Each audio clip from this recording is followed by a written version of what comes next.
शेतकऱ्यांसाठी सर्वात मोठी ब्रेकिंग न्यूज समोर आली आहे। मंत्रिमंडळाच्या बैठकीमध्ये आता सरकारने कर्जमाफीबद्दल एक मोठा निर्णय घेतलेला आहे। शेतकरी मित्रांनो, राज्यातील शेती क्षेत्रासाठी आजचा दिवस ऐतिहासिक ठरणार आहे, कारण मंत्रिमंडळाच्या बैठकीमध्ये कर्जमाफी संदर्भात अत्यंत महत्त्वाचा मोठा निर्णय चर्चेत आलेला आहे। 2017 ते 2025 या कालावधीमध्ये पीक कर्ज घेतलेल्या शेतकऱ्यांना दिलासा देण्यासाठी सरकारने समिती स्थापना केल्या होत्या। आता ही समिती पात्रता, जिल्ह्याची निवड आणि कर्जाची मर्यादा आणि तसेच अंमलबजावणीची तारीख निश्चित करणार आहे। चला तर मित्रांनो, आता सरकारने कोणता मोठा निर्णय घेतलेला आहे हे सर्व काही जाणून घेऊया। त्याआधी मित्रांनो, अशाच शेतकऱ्यांच्या महत्त्वाच्या आणि खात्रीशीर माहितीसाठी आपल्या चॅनलला सर्वात आधी चॅनलला लाईक व सबस्क्राईब करायला विसरू नका। तुमचा एक लाईक आणि तुमचं एक सबस्क्राईब आपल्याला विश्वसनीय माहिती देण्यासाठी प्रोत्साहन देतं, त्यामुळे आपल्या चॅनलला लाईक व सबस्क्राईब करायला विसरू नका। चला तर आता सरकारने कोणता मोठा निर्णय घेतलेला आहे जाणून घेऊया। कोणत्या बँकांचा यामध्ये समावेश केलेला आहे? तर आता सरकारने या चर्चेनुसार खालील प्रमुख बँकांचा यामध्ये पीक कर्जासाठी विचार करलेला आहे। त्यामुळे आता कोणती बँक यामध्ये समावेश आहे जाणून घेऊया। त्यामध्ये पहिली बँक म्हणजे state bank of India, bank of Baroda, ICICI bank, Kotak Mahindra bank, Maharashtra राज्य सरकारची बँक, तसेच जिल्हा मध्यवर्ती सहकारी बँक, राष्ट्रीयकृत आणि खाजगी क्षेत्रातील इतर बँका यामध्ये सरकारने आता या सर्व बँकांचा समावेश केलेला आहे।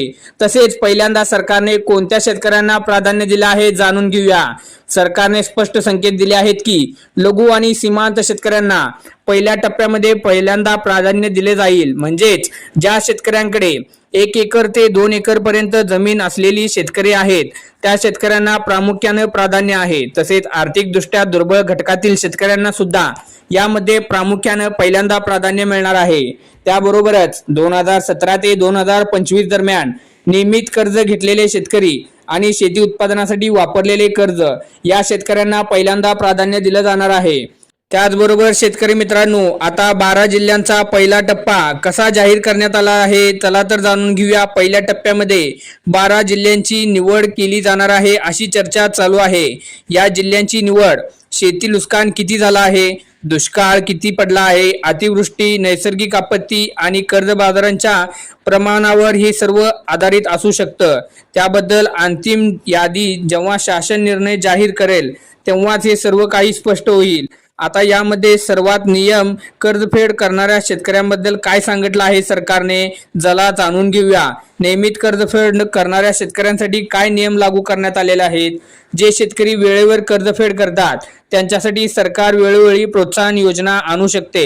उदाहरणार्थ व्याज सवलत, तसेच त्याबरोबर प्रोत्साहनपर अनुदान, त्याबरोबरच पुढील अर्जाबद्दलची सुलभ अटी सुद्धा यामध्ये देण्यात आलेल्या आहेत शेतकरी मित्रांनो। त्याचबरोबर थकबाकीदार शेतकऱ्यांसाठी काय नियम आहेत जाणून घेऊया। ज्यांनी आर्थिक अडचणीमुळे कर्जफेड करू शकले नाहीत त्यांच्यासाठी संपूर्ण कर्जमाफी, बहुतांश कर्जमाफी, तसेच व्याजमाफी, कर्जमाफी, तर कर्ज पुनर्गठन यासारख्या सर्व काही नियम लागू होणार आहेत। त्याचबरोबर कागदपत्रे कोणती ठेवावीत शेतकरी मित्रांनो जाणून घ्या। 7/12 उतारा, आधार कार्ड, बँक पासबुक स्टेटमेंट, तसेच कर्ज मंजुरी पत्र, त्याचबरोबर पीक कर्जाचा पुरावा। सरकारने विशेषतः सांगितलं आहे की ज्यांची आर्थिक स्थिती अत्यंत कमकुवत आहे त्यांना जास्तीत जास्त दिलासा देण्याचा प्रयत्न केला जाणार आहे।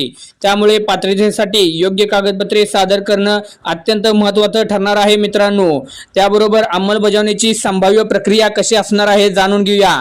पहिली प्रक्रिया म्हणजे सहमत अहवाल सादर केला जाणार आहे। त्याचबरोबर मंत्रिमंडळ अंतिम मंजुरी देणार आहे। त्याचबरोबर शासन निर्णय JR प्रसिद्ध केला जाणार आहे। तसेच जिल्हा न्याय अंमलबजावणी सुरू होईल। त्याचबरोबर बँक खात्यामध्ये थेट समावेश होणार आहे रक्कम।